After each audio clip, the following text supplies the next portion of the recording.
नमस्कार मेरी प्यारी बहनों। आप सभी लोगों का मेरे ध्यान मुक्ति चैनल पर हार्दिक स्वागत है। प्लीज आप सभी लोग मेरे चैनल को लाइक व सब्सक्राइब जरूर करें। आइए आज सकट चौथ व्रत के विषय में जानकारी करेंगे, साथ ही कथा भी सुनेंगे। माघ मास के कृष्ण पक्ष की चतुर्थी को सकट चौथ का व्रत किया जाता है। यह व्रत भगवान गणेश को समर्पित है।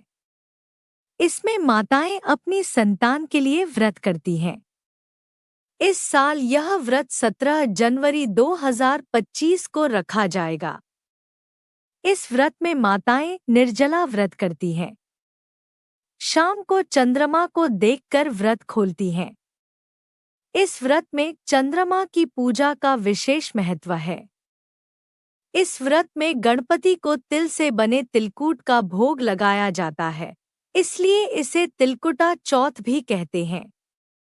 आइए सुनते हैं सकट माता और गणेश जी की कथा। एक शहर में देवरानी जेठानी रहती थी। देवरानी बहुत ही गरीब थी, बड़ी मुश्किल से उसका गुजारा चलता था।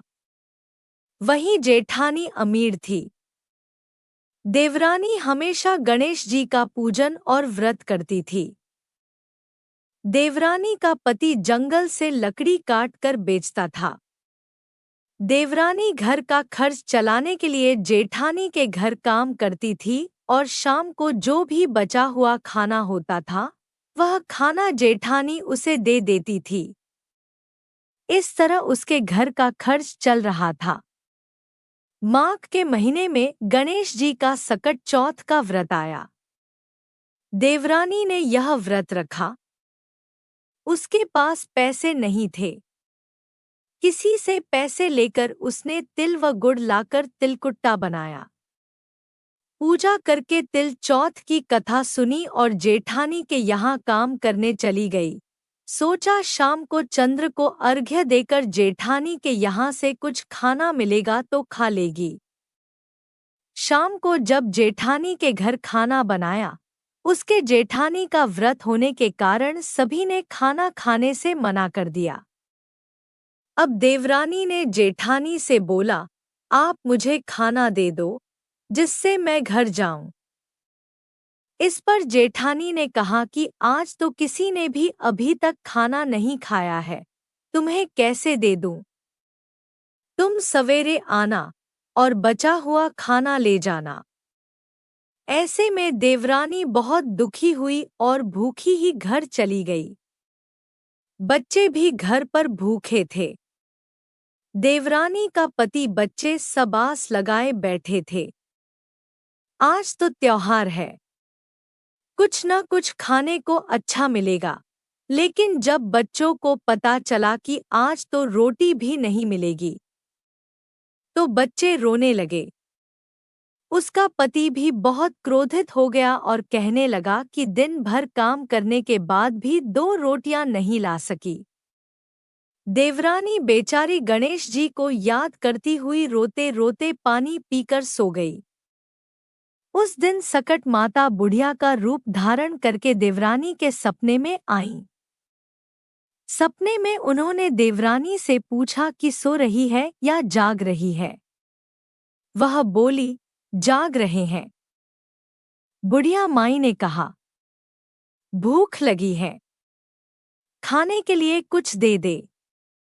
इस पर देवरानी ने कहा कि क्या दूं? मेरे घर में तो अन्न का एक भी दाना नहीं है। जेठानी बचा हुआ खाना देती थी, आज वो भी नहीं मिला। पूजा का बचा हुआ तिलकुटा छींके में पड़ा है, वही खा लो। सकट माता ने तिलकुट खाया और उसके बाद कहने लगी, शौच जाना है। इस पर देवरानी ने कहा, बुढ़िया माई बाहर कहाँ जाओगी, कोई जानवर काट लेगा। यह खाली झोंपड़ी है, आप कहीं भी शौच के लिए जा सकती हो, जहाँ इच्छा हो वहाँ निमट लो। इसके बाद सकट माता बोली, कि अब कहाँ पोंछूं। इस पर देवरानी ने कहा कि मेरी साड़ी से पोंछ लो। देवरानी जब सुबह उठी तो यह देखकर हैरान रह गई कि पूरा घर हीरों और मोतियों से जगमगा उठा था। उस दिन देवरानी जेठानी के काम करने नहीं गई। जेठानी ने कुछ देर तो राह देखी, फिर बच्चों को देवरानी को बुलाने भेज दिया। जेठानी ने सोचा कल खाना नहीं दिया था, इसीलिए शायद देवरानी बुरा मान गई होगी। बच्चे बुलाने गए। देवरानी ने कहा कि बेटा, बहुत दिन तेरी माँ के यहाँ काम कर लिया है, अब काम नहीं करूँगी। बच्चों ने घर जाकर माँ से कहा कि चाची का पूरा घर हीरों और मोतियों से जगमगा उठा है। जेठानी दौड़कर देवरानी के पास आई और पूछा कि यह सब कैसे हो गया। देवरानी ने उसके साथ जो हुआ वो सब कह डाला। उसने भी वैसा ही करने की सोची। उसने भी सकट चौथ के दिन तिलकुटा बनाया। रात को सकट माता उसके भी सपने में आईं और बोली, भूख लगी है, मैं क्या खाऊं? जेठानी ने कहा, आपके लिए छींके में फल और मेवे रखे हैं, जो चाहे खा लो। उसके बाद सकट माता कहने लगी, मुझे शौच लगी है। जेठानी बोली, मेरे इस महल में कहीं भी कर लो। फिर उन्होंने बोला कि अब पोंछू कहाँ?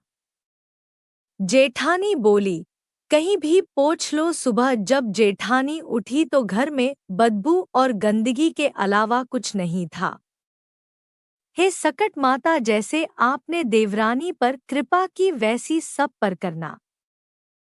आपको यह जानकारी कैसी लगी कमेंट बॉक्स पर ज़रूर बताएं। साथ ही मेरे चैनल को लाइक व सब्सक्राइब करना न भूलें। धन्यवाद।